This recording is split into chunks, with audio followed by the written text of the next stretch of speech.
त्यांनी आपल्या सर्वांना मार्गदर्शन करावं.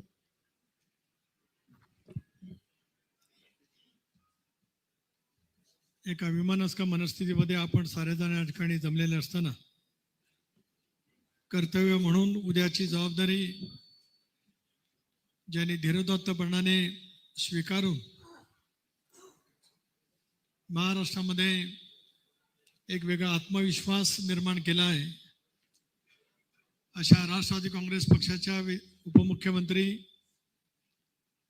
प्रफुल्लभाईंनी नुकतीच त्यांची राष्ट्रवादी काँग्रेस पक्षाच्या राष्ट्रीय अध्यक्षपदी निवडणुकीच्या माध्यमातून प्रस्ताव या ठिकाणी जो ठेवलेला आहे ते आपल्या राष्ट्रीय अध्यक्ष उपमुख्यमंत्री आदरणीय सुनेत्राबाईंनी, आदरणीय प्रफुल्लभाई, भुजबळ साहेब, मुश्रीफ साहेब, दिलीप वळसे पाटील साहेब, IP त्रिवेदी, धनंजय मुंडे, अण्णा बनसोडे, जय पवार, नरहरी झिरवाळ, मकरंदाबा, व्यासपीठावर उपस्थित असलेले राष्ट्रीय स्तरावरील सर्व सन्माननीय पदाधिकारी, विधिमंडळातील आमचे सर्व सन्माननीय सदस्य भगिनी, राज्यांतील माजी खासदार, राज्य पातळीवरील पदाधिकारी, जिल्ह्याचे अध्यक्ष, नॅशनल डेलिगेट्स आणि माझ्या सर्वच राष्ट्रवादी काँग्रेस पक्षाच्या सहकारी बंधू भगिनी आणि मित्रांनो, दादांच्या अनुपस्थितीमध्ये आज राष्ट्रीय अधिवेशन पार पडण्याची नियतीने दुर्दैवी वेळ आपल्या सर्वांच्या वरती या ठिकाणी आणलेली आहे. 21व्या शतकातला केवळ राज्यांतील नव्हेच तर देशांतील वलयांकित नेतृत्व म्हणून दादांच्याकडे राज्यांनी पाहिलं आणि देशांनी सुद्धा पाहिलं. गेल्या 40 वर्षाच्या माझ्या राजकीय जीवनातील 35 वर्ष दादांच्या सहवासामध्ये काम करण्याची संधी माझ्यासारख्या कार्यकर्त्याला मिळाली. त्याच्यामुळे बारामतीच्या परिसरामध्ये सहकार चळवळीमधलं नेतृत्व असेल, 91च्या आसपास देशाच्या संसदेमधलं त्यांचं नेतृत्व असेल, राज्याच्या मंत्रिमंडळामध्ये ऊर्जा फलोत्पादन खात्याचं राज्यमंत्री म्हणून असेल, राज्य सहकारी बँकेचे अध्यक्ष म्हणून असेल, राष्ट्रवादी काँग्रेस पक्षाचे आमदार म्हणून असेल, किंवा 99 सालामध्ये केवळ कृष्णा खोरे आणि कोकण या 2 महामंडळाच्या पुरता सीमित मंत्रिमंडळातील त्यांचं स्थान असेल. त्याच्यानंतरच्या कालावधीमध्ये राष्ट्रवादी काँग्रेस पक्षाच्या उभारणीमध्ये दादांचं योगदान प्रचंड प्रमाणावरती त्या ठिकाणी राहिलं. चांद्यापासून बांध्यापर्यंत फिरत सर्वसामान्य माणसाच्या मनामध्ये असलेल्या भावनांचा योग्य पद्धतीने विचार करत त्यांनी महाराष्ट्रामध्ये राष्ट्रवादी काँग्रेस पक्ष प्रचंड प्रमाणावरती विस्तारला. 99 सालामध्ये 54-56 वरतीच आपण 57 वरती मर्यादित राहिलो होतो. पण प्रफुल्लभाई, एका गोष्टीचा अभिमान आहे, भुजबळ साहेब आपण या साऱ्या गोष्टीचे साक्षीदार आहोत. आपण सर्वजण त्याच्यामध्ये परिश्रमपूर्वक होतो. 2004 सालामध्ये क्रमांक 1चा पक्ष म्हणजे 73 जागांच्या वरती विधानसभेमध्ये निर्वाचित राष्ट्रवादी काँग्रेस पक्ष झाला. त्याच्या सर्वाधिक योगदान स्वर्गीय दादांचं होतं. त्याचा नम्रपणाने उल्लेख या निमित्ताने मी करू इच्छितो. राजकारणामध्ये वाटचाल होत असतानाच अनेक गोष्टी घडत असतात. 2009 सालामध्ये सुद्धा ज्यावेळेला विधिमंडळ पक्षाची बैठक होण्याच्या पूर्वी माझ्या मेघदूत बंगल्यावरती आमदारांची बैठक झाली. दादांना उपमुख्यमंत्री करावं अशा पैसा निर्णय त्यावेळेला काही आमदारांच्या भावना व्यक्त झाल्या. होऊ शकलं नसेल कदाचित. 2004 मध्ये जर का सर्वाधिक जागा जिंकणारा पक्ष त्याचा मुख्यमंत्री म्हणून निर्णय त्या कालावधीमध्ये घेतला असता तर परवा देवेंद्रजी म्हटल्याप्रमाणे महाराष्ट्राने सर्वोत्तम मुख्यमंत्री दादांच्या रूपाने अनुभवलेला असता. याच्यापासून दुर्दैवाने तुम्ही आणि महाराष्ट्रातली 13 कोटी जनता त्या ठिकाणी मुकलेली आहे. हे निर्वादपणाने आज एक ठिकाणी व्यथित अंतःकरणाने भावना व्यक्त करत असताना काही वेगळं काय वाटण्याचं काही कारण असू शकत. त्याच्यानंतरच्या कालावधीमध्ये आपण पाहिलं की अनेक घडामोडी होत गेल्या. एखादं नेतृत्व ज्या वेळेला ताकदवान होतं, शक्तिमान होतं, त्यांचा धाक दरारा नव्हेच जनमानसामध्ये त्यांची पकड चांद्यापासून बांध्यापर्यंत निर्माण होते. स्वाभाविकपणाने टीका टिप्पणीला त्यावेळेला मोठ्या प्रमाणावरती धार त्या कालावधीमध्ये येत गेली. प्रचंड प्रमाणावर मनस्ताप दादांना त्या कालावधीमध्ये झाला. वहिनी, तुमचे एक सहकारी म्हणून, दादांचा सहकारी म्हणून मी ऋण व्यक्त करतोय की 12 पासून ते आजवरच्या कालावधीमध्ये दादांच्या वरती इतक्या प्रचंड प्रमाणावरती आरोप आणि प्रत्यारोप होत असताना जी सावलीसारखी साथ आपण त्यांच्या पाठीमागे दिलीत, म्हणून त्यांचा उत्तराधिकारी होण्याचा मान आणि सन्मान किंवा अधिकार केवळ आपलाच होता, हे सुद्धा या ठिकाणी आवर्जून त्यांनी सांगायचं आहे. मला आठवतो दिवस 25 सप्टेंबर 2012 सकाळी 7 वाजता दादांनी मला बोलवलं. त्या दिवशी मी आर पाटील आणि मी रायगडच्या पोलीस अधीक्षकाच्या कार्यालयाचं भूमिपूजन करण्यासाठी जाणार होतो. मला 7:30 वाजता सांगितलं की सुनीलजी, कधी सुनील बोलायचे, कधी सुनीलजी बोलायचे, कधी तटकरेजी बोलायचे. त्यांच्या मनामध्ये ज्या ज्या वेळ तसं त्यांचा स्वभाव मोकेपणाचा वेगळा होता. मी म्हणाले मी आज राजीनामा देणार आहे, उपमुख्यमंत्री म्हणून मी राजीनामा देणार आहे. मी माझ्या आईशी किंवा माझ्या पत्नीशी बोललो नाही, फक्त तुमच्याशी बोलतोय. मी दादांना सांगितलं, मी वयाने जरी 4 वर्ष मोठा असलो तरी आपल्या पायाला हात सांगतोय की आपण हा जो राजीनाम्याचा निर्णय घेतात हा साहेबांच्या कानावरती आपण घालावा. नंतर मी अलिबागला गेलो, परत आलो. त्याच्यानंतर दादांची पत्रकार परिषद झाली. दादाने उपमुख्यमंत्र्याचा राजीनामा दिला. भुजबळ साहेबांसहित पक्षाचे सर्व मंत्री देवगिरी बंगल्यावरती त्यावेळेला आले होते. का दादा तुम्ही राजीनामा दिलात असा प्रश्न महाराष्ट्रातल्या सर्व त्यावेळेला राष्ट्रवादी काँग्रेस पक्षाच्या मंत्र्यांनी विचारला, महाराष्ट्रातल्या आमदारांनी विचारला. सर्वांच्या मनामध्ये हळहळ निर्माण झालेली होती. परंतु तो राजीनामा त्यांनी त्या कालावधीमध्ये दिला. अनेक गोष्टी घडामोडी घडल्या. त्याच्यानंतर एक त्यांचा सहकारी म्हणून संबंध महाराष्ट्राच्या सिंचनाच्या इच्छातातली श्वेतपत्रिका काढण्याची जबाबदारी माझ्यावरती आहे. 24 तास रात्रीचा दिवस करत ही श्वेतपत्रिका खंड 1 खंड 2 मध्ये तयार केली. आज दिलीपराव तुम्ही असतील, भुजबळ साहेब असतील, मुश्रीफ साहेब असतील, सगळेजण तुम्ही ज्येष्ठ आहात.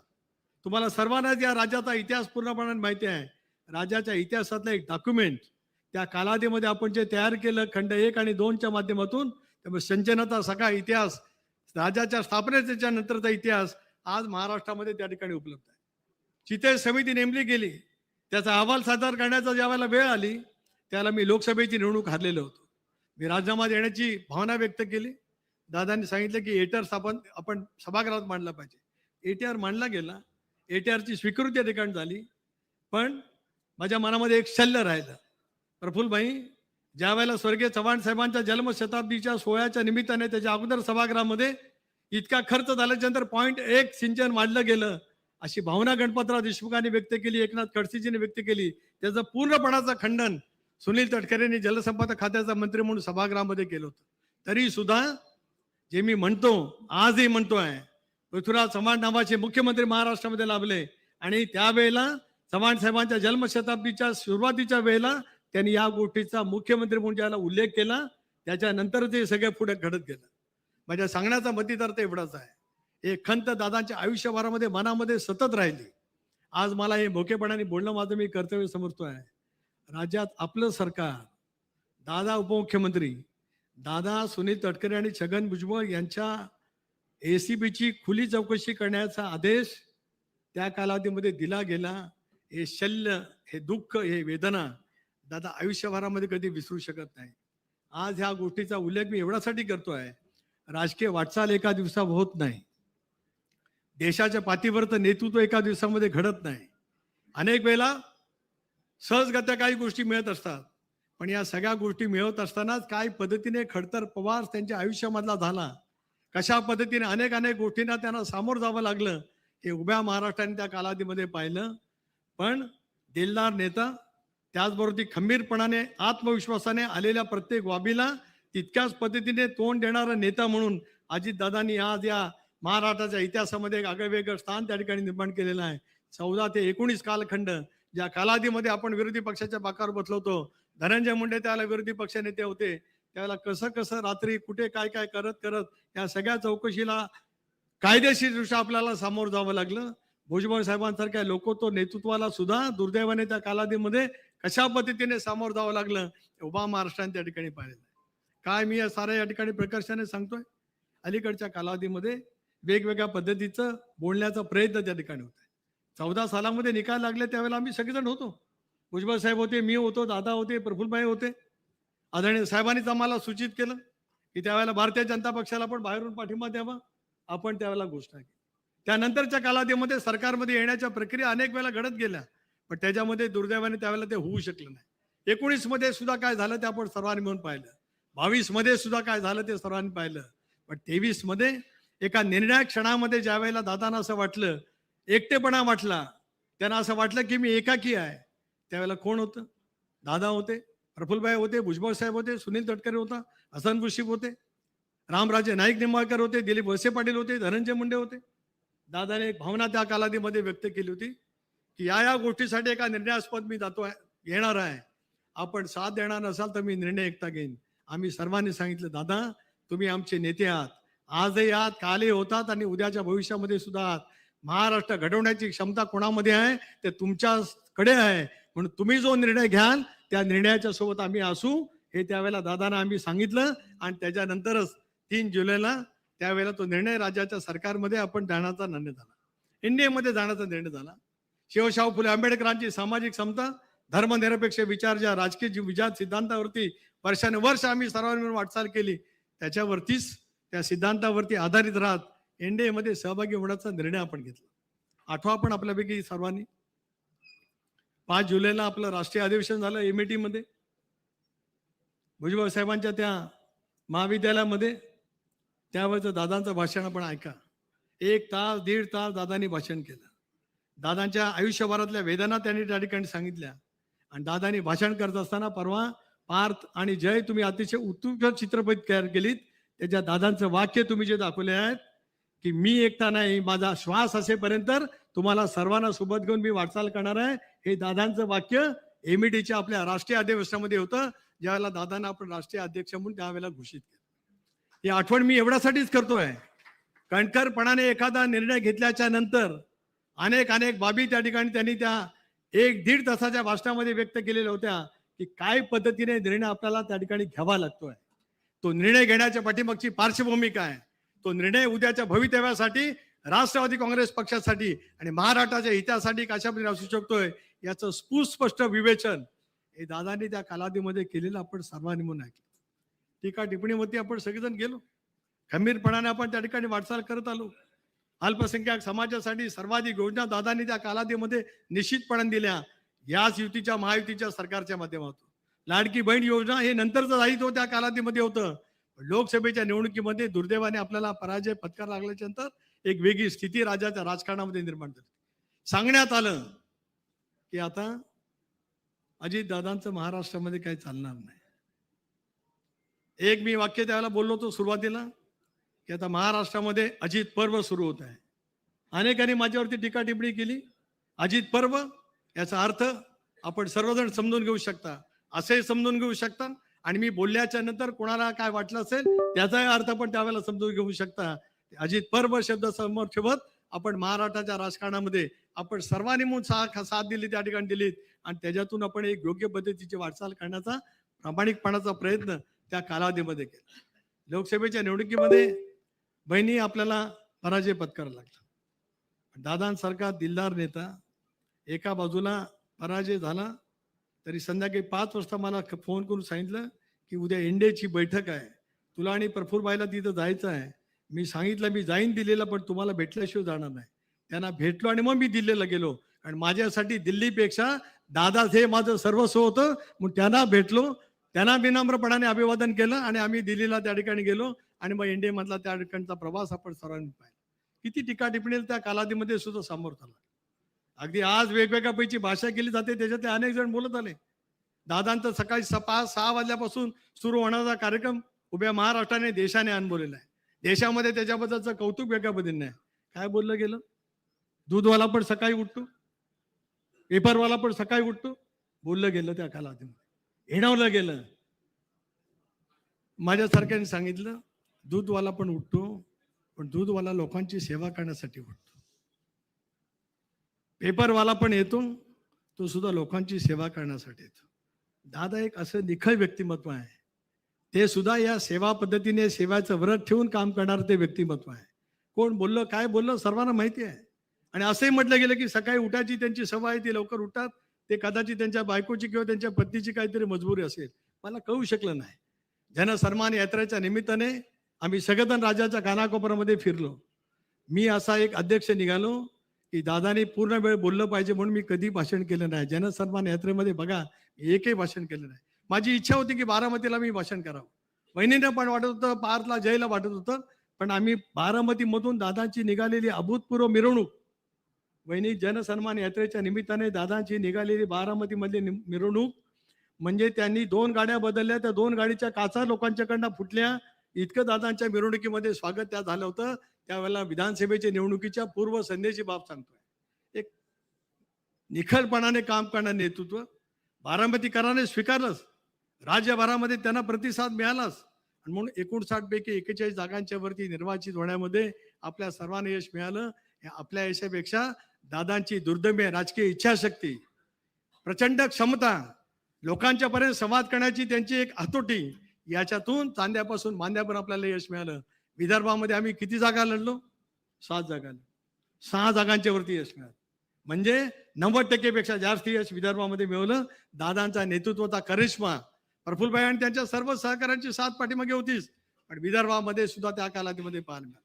मराठवाड्यामध्ये तर लोकसभेच्या निवडणुकीमध्ये महायुतीचा पाडाव झाला. एक संभाजीनगरची जागा सोडली तर मराठवाड्यामध्ये सुद्धा नांदेड असेल, हिंगोली असेल, परभणी असेल, लातूर असेल, बीड असेल, या सर्व जिल्ह्यांच्या मध्ये एक अभूतपूर्व असं यश राष्ट्रवादी काँग्रेस पक्षाने मिळवलं. नाशिकने तर स्वर्गीय चव्हाण साहेबांना जशी साथ दिली, आदरणीय पवार साहेबांना जशी साथ दिली, तशी नाशिककरांनी सुद्धा 100% यश दादांच्या पदरामध्ये टाकलं. आणि नाशिक सारखा जिल्हा, जो आज या देशातील औद्योगिक आणि कृषी क्षेत्राचा अग्रगण्य जिल्हा आहे, त्या जिल्ह्याच्या सर्वसामान्य जनतेने दादांच्या नेतृत्वावरती शिक्कामोर्तब करत अशा वेळीचं एक अभूतपूर्व यश त्या ठिकाणी मिळवलं. त्याच्यामुळेच गेल्या 1.25 वर्षाची आपली सगळी वाटचाल दादांच्या नेतृत्वाखाली अतिशय उत्तम पद्धतीने झालेली आपल्याला पाहायला मिळाली. आज आपल्या सर्वांच्या वरती नियतीने एक दुर्दैवी क्षण असा या ठिकाणी आणलाय की ज्याच्यातून आज आपण वहिनींची अध्यक्ष म्हणून नेमणूक या ठिकाणी करतो. अनेक वेळेला अनेक पद्धतीचं बोललं गेलं. ज्या वेळेला दादांचं सुद्धा बारामती मधलं एक भाषण असेल, आपल्यापैकी अनेकांनी पाहिलं असेल, अनेकांना आठवत सुद्धा असेल. मला जरी एकटं टाकलं असेल तर मी एकटा नाही, तर बारामतीकर माझ्या मागे आहेत. हे दादांचं बारामती मधलं भाषण जय आपल्या सर्वांनी आणि बारामतीकरांनी महाराष्ट्राने त्या ठिकाणी पाहिलं. अशा त्या कठीण कालावधीमध्ये दादांना स्वतःला एकाकी असं वाटण्यासारखं परिस्थिती निर्माण केली गेली. त्याला आम्ही सगळेजण जे दादांच्या पाठीमागे उभं राहत एनडीए मध्ये निर्णय घेण्याच्या बाबतीमध्ये पुढाकार घेतला होता, ते त्यांच्या पाठीमागे उभं राहणं आमचं कर्तव्य होतं. माझ्या निष्ठा तर दादांच्या चरणी होते, या सर्वांची साथ होती. म्हणून मला विचाराल तर राजधर्म आणि धर्मशास्त्र याचं पालन करण्याचं काम आम्ही प्रामाणिकपणाने केलं. धर्मशास्त्र आणि राजधर्म काय सांगतोय की एखादी व्यक्ती गेल्याच्या नंतर 40 वर्षाची सावलीसारखी साथ देणाऱ्या वहिनींच्या पाठीमागे उभं राहणं हा आम्हाला राजधर्म आणि धर्मशास्त्र समजत होतं. म्हणून वहिनींचं त्या ठिकाणी उपमुख्यमंत्रीकडून पक्षाचा नेता म्हणून निवड करण्याचा निर्णय घेतला. भले तर आम्ही टीकेचे धनी झाले असू, परवा त्याची नाही. अजूनही कोणाला पैसे देऊन ट्रोल करण्यासाठी जी टीम करायची असेल ती करावी, पण आमची नियत साफ आहे. आमची निष्ठा दादांच्या चरणी होती आणि उद्या सर्व आयुष्य बहिणींच्या सोबत राहत महाराष्ट्र घडवण्याचं काम आपल्याला पुढच्या कालावधीमध्ये करायचं आहे. होय, मी आज म्हणतोय की सुनेत्रा पर्व महाराष्ट्रामध्ये आजपासून सुरू झालेलं आहे, हे मी आवर्जून या ठिकाणी म्हणू इच्छितो. हे सुनेत्रा पर्व उद्याचं महाराष्ट्र घडवण्याचं काम तुमच्या सर्वांच्या साथीतून अतिशय उत्तमपणाने बरबट त्या ठिकाणी करेल, याच्यात कोणाच्या मनामध्ये संदेह असत काय का. म्हणून आम्ही सर्वांनी मागणी केली, या सभागृहातल्या प्रत्येकाने ऐकावं, कोणी मोबाईलमध्ये बघू नये, हे मी काय बोलतो ते ऐकावं. वहिनींच्या नेतृत्वाखाली भुजबळ साहेब, सुनील तटकरे, मुशीफ आणि प्रफुल्लभाई आम्ही मुख्यमंत्र्यांना भेटलो आणि आम्ही सीबीआयच्या चौकशीची मागणी केली. पहिल्या दिवसापासून आम्ही सतत म्हणत आलो. मुख्यमंत्र्यांनी घोषित केलं, केंद्रीय मंत्र्यांनी घोषित केलं की याची चौकशी सर्वदूर पद्धतीची होईल. राष्ट्रवादी काँग्रेस पक्षाने सुद्धा ठामपणाची भूमिका मांडलेली आहे की जे जे काय मांडलं जातं त्याच्या सही चौकशी व्हावी.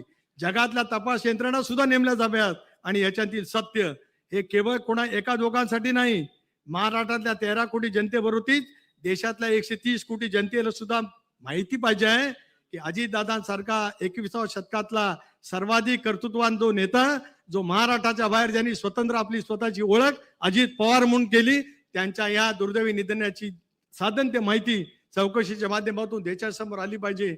स्वच्छपणाची भूमिका पहिल्या दिवसापासून घेतली. मधल्या कालावधीमध्ये वेगवेगळ्या चर्चा झाल्या. आज त्या चर्चेला पूर्ण विराम त्या ठिकाणी मिळाला. मला एका गोष्टीचं शैल्य आणि दुःख वाटतं. काही माणसं सांगतात दादा कोणाला तरी भेटायला 13-14 वेळा गेली आणि लोणांच्या समोरचा सीसीटीव्ही तपासा. खाजगी गाडीने गेले का सरकारी गाडीने गेले? अरे दादांचा सीसीटीव्ही तपासा असं म्हणणारे तुम्ही आता कुठल्या स्तरावरती जातात?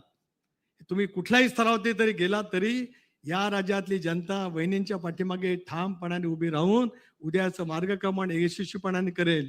पण बोलत असताना भान राखलं पाहिजे. बोलत असताना आपण काय बोलतो त्याचा दुसरा अर्थ काय होतोय हे आपल्याला कळलं पाहिजे. दादांचे सीसीटीव्ही तपासा, कोणाच्या घरात किती वेळा गेले, म्हणजे चर्चेसाठी गेले, हे बोलणं म्हणजे आपण दादांच्या बद्दल नेमकं काय बोलतो आहात याची भान हरपणारी माणसं ज्या वेळेला वेगळापैचं वातावरण निर्माण करण्याचा प्रयत्न करतात त्या पाठीमागे निष्ठेने, ठामपणाने, आत्मविश्वासाने वहिनी ज्या धीरोदात्त पद्धतीने महाराष्ट्राचा जाज्वल्य इतिहास आहे, अशा परिस्थितीचे प्रसंग आले त्या वेळेलाच तो एक इतिहास उभा राहिला. त्याच इतिहास आज या 21व्या शतकात तुमच्या रूपाने महाराष्ट्राचा इतिहास लिहिला जाईल. त्याला दादांचं कर्तृत्व लिहिलं जाईलच, पण त्यांच्या या दुर्दैवी अकाली निधनाच्या नंतर ज्या धीरोदात्त पद्धतीने, ज्या संयमाने आपण परिवारासाठी नव्हेच तर राष्ट्रवादी काँग्रेस पक्षाचा परिवार म्हणजे दादा आणि महाराष्ट्रातील जनता यांच्यासाठीच आपण सावरून आमच्या सोबत या ठिकाणी कामाला उभा राहिलात, हे या महाराष्ट्राच्या इतिहासात त्याची नोंद निश्चितपणे राहील. एवढंच मला या ठिकाणी या निमित्ताने सांगायचं आहे. म्हणून आज आपण अध्यक्ष म्हणून सूत्र घ्यावीत असा प्रस्ताव प्रफुल्लभाईंनी मांडलाय. त्याला आमच्या सर्वांचंच पूर्णपणाने अनुमोदन आहेच. मगाशी हात उंचावून आपण ते सांगितलेलं आहेच. पण उद्याची वाटचाल करत असतानाच अनेक बाबीला आपल्याला सामोरं जावं लागेल. असे क्षण आयुष्यभरामध्ये अनेक दादांच्या आले, पण धीरोदात्त पद्धतीने, आत्मविश्वासाने, कणखरपणाने, दुर्दैवी इच्छाशक्तीने त्यांनी त्या अनेक गोष्टीवरती मात करण्याचा प्रयत्न केला. तोच मात करण्याचा भाग तुमच्या हातून सुद्धा पुढच्या कालावधीमध्ये नक्कीच होईल. आणि राष्ट्रवादी काँग्रेस पक्षाचा परिवार महाराष्ट्राच्या शिवशाहू फुले आंबेडकरांच्या या भूमीमध्ये अधिक कणखरपणाने वागण्यासाठी आपल्या हातून लोकोत्तर कार्य व्हावं, अशाच आई जगदंबेच्या चरणी या निमित्ताने मी प्रार्थना त्या निमित्ताने करू इच्छितोय. बोलण्यासारखं खूप आहे, अनेक गोष्टीची उत्तरं सुद्धा देता येतील, पण आज या बाबतीमध्ये मी काही बोलणार नाही. पण याचा अर्थ मला प्रफुल्लभाईंना, भुजबळ साहेबांना, मुश्रीफांना, धनंजय मुंडेंना, दिलीप वळसेंना आम्हाला काहीच कळत नाही असं जर काय कोण म्हणत असेल तर कोणाचा तरी तो भ्रम आहे. 41च्या 41 आमदार, दादा गेल्याच्या नंतर 40च्या 40 आमदार एका मुखाने म्हणाले. विधान परिषदेचे सदस्य म्हणाले की वहिनींनी नेतृत्व करावं. विधिमंडळ पक्षातल्या प्रत्येक आमदारांच्या मनातल्या भावना ज्या निष्ठा दादांच्या चरणी होत्या, तोच विश्वास आपल्या पाठीमागे तितक्याच ठामपणाने उभं करण्याचं काम विधिमंडळ राष्ट्रवादी काँग्रेस पक्षही करत आहे, पक्षाची संघटना करील आणि राज्यभरामध्ये असलेले पक्षाचे सर्वसामान्य कार्यकर्ता त्याच ताकदीने, त्या हिरिरीने आपल्या सोबत उद्याची वाटचाल करण्यासाठी त्या ठिकाणी निश्चितपणाने असतील. एवढंच या ठिकाणी या निमित्ताने सांगतोय. असे क्षण आज आपल्या सर्वांच्या वरती येत आहे, पण या क्षणाच्या मधून सुद्धा उद्याच्या भवितव्यासाठी काहीतरी काम करावं लागतंय. ही कर्तव्याची भावना मनामध्ये ठेवतच धीरोदात्तपणाने आपण या साऱ्या गोष्टीचा स्वीकार करतात, हे सुद्धा आम्हा सर्वांच्यासाठी खूप मोठं आहे. आपण मुख्यमंत्रीपद स्वीकारलं, पक्षाचं राष्ट्रीय स्तरावरचं नेतृत्व आपण स्वीकारलं. आज आम्हाला सुद्धा एक तऱ्हेचा आधार त्या ठिकाणी त्यानिमित्ताने मिळाला. पक्षाच्या तळागाळातल्या कार्यकर्त्यांना सुद्धा आधार मिळाला. विमानक्ष मनस्थितीमध्ये असलेल्या प्रत्येकाला सुद्धा त्याच पद्धतीने वाटचाल करण्याची उद्याची एक तऱ्हेचा आशेचा किरण आपल्या रूपाने त्या ठिकाणी मिळतोय. हे सुद्धा या संबंध कालखंडामध्ये अत्यंत एका वेगळ्या वातावरणामध्ये आज आपण सगळेजण जमलेलो आहोत, तरी सुद्धा आपल्याला ते त्या पद्धतीने वाटचाल करायची आहे. आणि म्हणूनच आपण पक्षाचं नेतृत्व देशपातळीवरती करावं. देशामध्ये सुद्धा दादांची प्रतिमा काय होती ते सुद्धा आपण अनुभवलेलंच आहे. दादाने दिल्लीमध्ये मोकळेपणाने संवाद करत असताना त्या घडामोडी आम्ही कशा करत होतो त्याच्याबद्दलचं वक्तव्य केलं होतं, मोकळेपणाने केलं होतं पत्रकारांच्या समेत. तेच नेमकं दुसऱ्याशी दाखवलं गेलं. त्याच्याबद्दल सुद्धा कुठे काय बोललं, मी एवढाच इशारा करतोय जे बोलतात त्यांना की आता बोलण्याचं थांबवा, नाहीतर प्रत्युत्तर देण्यासारखी अनेक बाबी आहेत, अनेक बाबी आहेत की त्या सुद्धा कधी ना काहीतरी मग स्पष्टपणाने मोकळेपणाने बोलण्याची वेळ सुद्धा येऊ शकते. मग ते कधीपासूनच आहे ते पण सांगता येईल, पण नाही. आज दादांना विनम्रपणाचं अभिवादन करत असताना त्यांनी घेतलेला कुठलाही निर्णय, म्हणून कोणी सांगेल की आम्ही होतो की नव्हतो, दादांना एक विश्वास होता की जे मी सांगेल ते सुनील ऐकेल. त्याच्यापेक्षा दुसरी माझ्या आयुष्यातली दुसरं काय शिदोरी आहे, मी माझ्या आयुष्यात काय कमवलं तर दादांचा विश्वास कमवला. एवढं जरी मला मिळालं तर त्याच्यापेक्षा दुसरं काय असू शकत नाही. त्या सहकाराच्या भावनेतून हे सगळे नेते दिग्गज भुजबळ साहेबांतर बाळासाहेबांच्या नेतृत्वाखाली काम केले. हिंदू हृदय सम्राट त्यांच्या नेतृत्वाखाली. प्रफुल्लबाईंनी तर दिल्ली स्तरावरती आदरणीय साहेब आणि त्या कालावधीमध्ये राजीव गांधी होते त्यांच्या सहित काम त्या ठिकाणी केलेलं आहे. इथे दिलीप वळसे पाटील तर पवार साहेबांचे स्वीय सहाय्यक म्हणून त्यांनी त्यांच्या आयुष्यातल्या कामाची सुरुवात केली. मुश्रीफ साहेब त्यावेळेला पवार साहेब असतील, मंडलिक साहेब असतील, यांच्या नेतृत्वाखाली काम केलं, धनंजय असतील.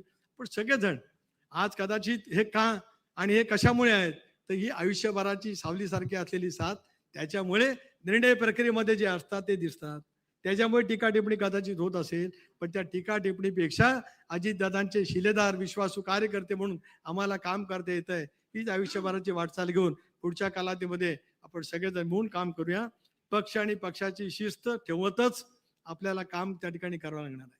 ज्यावेळेला वहिनींना राष्ट्रीय अध्यक्षपदाची जबाबदारी घ्या अशी विनंती करतो, त्या विनंती मान्य करतात. त्याला माझ्या सहित आपल्या प्रत्येक कार्यकर्त्याची जबाबदारी राहते की शिस्तीचं पालन करत, जी शिस्त आयुष्यभरामध्ये दादानी जतन केली, जोपासली, कार्यकर्त्याला शिकवली, स्वतः सुद्धा त्या शिस्तीचं पालन करता आले, ती पक्षाची शिस्त ती अबाधित ठेवून आपण काम करण्याचा प्रयत्न केला तर पुन्हा एकदा 2004चे दिवस या पक्षाला वहिनींच्या नेतृत्वाखाली आणण्यामध्ये आपण निश्चितपणाने त्या ठिकाणी यशस्वी होऊ. मागच्या नगरपालिकेच्या निवडणुका असतील, महापालिकेच्या असतील आणि अलीकडच्या जिल्हा परिषदेच्या निवडणुका असतील, राष्ट्रवादी काँग्रेस पक्षाने दुसरा क्रमांकाचं स्थान राज्यामध्ये जे मिळवलेलं आहे, वहिनींच्या नेतृत्वाखाली सुद्धा ते स्थान आढळ पद्धतीने टिकवण्याची जबाबदारी आपण सर्वांनी मिळून आजपासून पुन्हा एकदा स्वीकारली पाहिजे. एवढीच कळकळीची विनंती आपल्या सर्वांना करतो. आपण आलात त्याच्याबद्दल आपले आभारी मानतो आणि वहिनींच्या प्रती अत्यंत विनम्रपणाने आदर या ठिकाणी व्यक्त करतो. आणि उद्याच्या भवितव्याची आमची वाटचाल दादांप्रमाणेच त्याच खणखरपणाने आपल्या नेतृत्वाखाली आपण सर्वजण करूया, एवढंच या प्रसंगी या ठिकाणी सांगतो. आणि राष्ट्रीय अध्यक्षपदासाठी प्रफुल्लबाईंनी मांडलेल्या प्रस्तावाला प्रदेश राष्ट्रवादी काँग्रेस पक्षाचा अध्यक्ष म्हणून आणि राष्ट्रीय सरचिटणीस क्रमांक 1 म्हणून या ठिकाणी अनुमोदन देतो आणि थांबतो. जय हिंद, जय महाराष्ट्र, जय राष्ट्र.